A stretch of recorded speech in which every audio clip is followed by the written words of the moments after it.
অত্যন্ত ভারাক্রান্ত হৃদয় নিয়ে আজকে গণমাধ্যমের সামনে দাঁড়িয়েছি। সত্যিকার অর্থে বাংলাদেশের একটি রাজনৈতিক দলের শীর্ষ দায়িত্বশীল প্রথম সারির একজন রাজনীতিবিদ, বাংলাদেশের সর্বোচ্চ বিদ্যাপীঠ ঢাকা বিশ্ববিদ্যালয়ের নির্বাচিত ভিপি জনাব নুরুল হক নূর আজকে যে অবস্থার সম্মুখীন, এতে বাংলাদেশের বর্তমান পরিস্থিতি কতটা উদ্বেগজনক আর একটি চাক্ষুষ প্রমাণ। আমি ভিপি নূরের যেই পরিস্থিতি দেখেছি, এটি আসলে ভাষায় ব্যক্ত করা সম্ভব নয়। তার ডান চোখ যেভাবে ইনজুরির শিকার হয়েছে এবং মাথায় যে আঘাতের চিহ্ন দেখলাম এবং নাকে তো দেখা যায় না, ওখানে সম্পূর্ণ ব্যান্ডেজ করা, তো এক ভীতিকর ভয়াবহ অবস্থা এক কথায় বলতে গেলে। অর্থাৎ দেখলেই বোঝা যাচ্ছে যে শরীরের সবচেয়ে সেন্সিটিভ জায়গা মাথা, চোখ, নাক, এখানে এলোপাতাড়িভাবে যেইভাবে উপর্যুপরি হামলা করা হয়েছে, এটাকে সম্পূর্ণ পরিকল্পিতভাবে হত্যার ষড়যন্ত্র ছাড়া আর কোনোভাবে অভিহিত করা সম্ভব নয়। নুরুল হক নূর সাহেবকে যেভাবে আঘাত করা হয়েছে এবং তার দলীয় নেতাকর্মীদেরকে, এমনকি তাদের দলীয় কার্যালয়ে ঢুকে আইন শৃঙ্খলা রক্ষাকারী বাহিনীর সদস্যরা এইভাবে তাদের উপর চড়াও হয়েছে। বাংলাদেশে এখন রাজনীতিবিদ হিসেবে আমরাও আমাদের জীবনকে নিয়ে আমরা আজকে শঙ্কিত, আমাদের নিরাপত্তা নিয়ে আমরা আজকে শঙ্কিত। আমরা অত্যন্ত উদ্বেগ এবং উৎকণ্ঠার সাথে যে কথাটি ব্যক্ত করতে চাচ্ছি সেটা হলো এই, আজকে এই 29শে আগস্টের এই হামলা, এটা আমাদেরকে মনে করিয়ে দিচ্ছে যে 2024-এর 5ই আগস্ট পূর্ববর্তী পুলিশের চরিত্র কোনো পরিবর্তন ঘটেনি। তার চেয়ে ভয়ঙ্কর বিষয় হলো এই যে এই হামলা যজ্ঞের সঙ্গে সরাসরি বাংলাদেশের মানুষের আস্থার সর্বশেষ যে জায়গাটুকু ছিল, সেই সেনাবাহিনীকেও কলঙ্কিত করে দেওয়া হলো।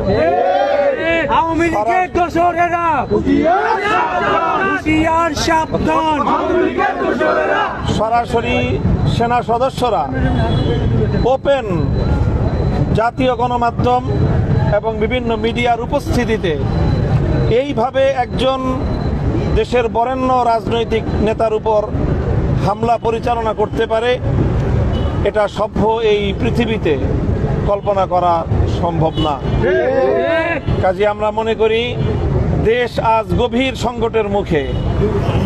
পরাজিত শক্তি তারা যে কোনো উপায়ে জুলাই বিপ্লবীদের কাছ থেকে প্রতিশোধ গ্রহণ করার জন্য তারা মারমুখী হয়ে উঠেছে। কাজেই এই পরিস্থিতিতে আমি বলতে চাই, বাংলাদেশের দেশপ্রেমিক রাজনৈতিক সকল পক্ষ, দেশের আপামর জনসাধারণ, সারা দেশের সকল ছাত্র জনতা, আজকে এই পরিস্থিতিতে শুধু এক ভিপি নুরুল হক নূরের উপর হামলা হয়েছে, এটি আসলে তাদের একটি টেস্ট কেস।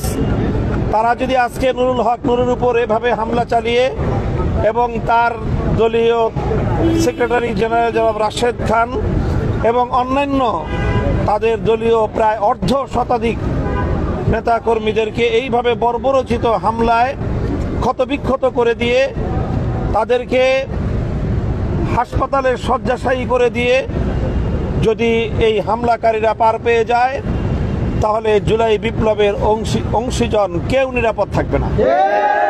কাজে আজকে আমাদেরকে সিদ্ধান্ত নিতে হবে যে জুলাই বিপ্লব সফল হবে না ব্যর্থ হবে। আমরা, আমাদের ভাইয়েরা সহস্রাধিক তাজা প্রাণ রক্তের বিনিময়ে যেই ফ্যাসিবাদকে বাংলার মাটি থেকে উৎখাত করেছে, তারা আবার এভাবে 1 বছর অতিক্রান্ত হতে না হতেই আবার সে আগস্টে তারা আমাদের নেতৃবৃন্দকে রক্তাক্ত করে পাল্টা চ্যালেঞ্জ ছুড়ে দিয়েছে। রক্তের বন্যায় ভেসে যাবে অন্যায়। আশঙ্কাজনক। কাজেই আমরা ডাক্তারদের সাথে কথা বলেছি, বিভিন্ন নুরুল হক নূরের অবস্থা সংকটাপন্ন, আরও কয়েকদিন লাগবে হয়তো, তারপরে পরিপূর্ণ অবস্থা অনুমান করা যাবে যে ক্ষত এবং আঘাতের চিহ্নটা কতটা গভীর, মস্তিষ্কের ক্ষতটা কতটা গভীর এবং তার চোখের কি অবস্থা। তো এইভাবে এই বাংলাদেশের এই নৃশংস এবং এই রকম পরিকল্পিত যৌথ বাহিনীর হামলায় শিকার হয়ে আজকে আমরা জুলাই বিপ্লবের অংশীজন সকলকে বলবো যে আমাদের আর হাতে সময় নেই। এই মুহূর্তে ঐক্যবদ্ধভাবে এই ষড়যন্ত্রকারীদেরকে, ফ্যাসিবাদ এবং তার দোসরদেরকে যদি আমরা মোকাবেলা করতে না পারি, তাহলে বাংলাদেশে দেশপ্রেমিক জনতা থাকতে পারবে না। কাজে আজকে আমাদের সিদ্ধান্ত নেওয়ার সময় এসেছে, আমরা এদেশে থাকবো না বাংলাদেশ বিরোধী অন্য কোনো শক্তি বাংলাদেশে শাসন করবে। দেশের অস্তিত্ব এবং দেশের স্বাধীনতা আজকে প্রশ্নের সম্মুখীন, হুমকির সম্মুখীন।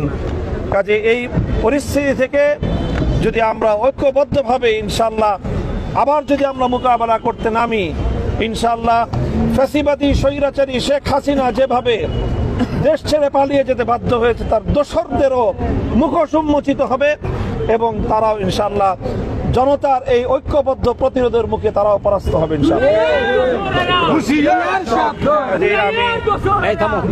কাজেই আমরা দেশের সকল রাজনৈতিক পক্ষ এবং আন্তর্জাতিক বিশ্বকে এই বিষয়ে আমরা দৃষ্টি আকর্ষণ করি।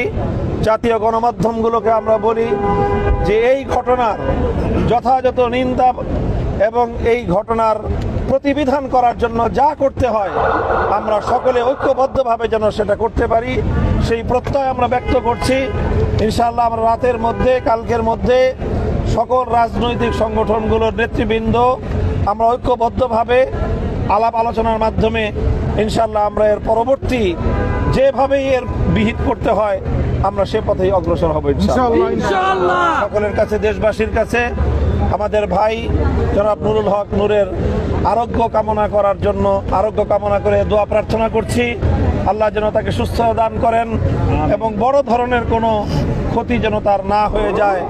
আল্লাহ পাক রব্বুল আলামিন তাকে অতি শীঘ্র দ্রুত সুস্থতা যেন দান করেন এবং তার অন্যান্য সহকর্মী, গণ অধিকার পরিষদের সম্মানিত সেক্রেটারি জেনারেল সহ অন্যান্য আরও যে সকল নেতাকর্মীরা আহত হয়েছে তাদের সকলের জন্য সুচিকিৎসার ব্যবস্থা করা হয়।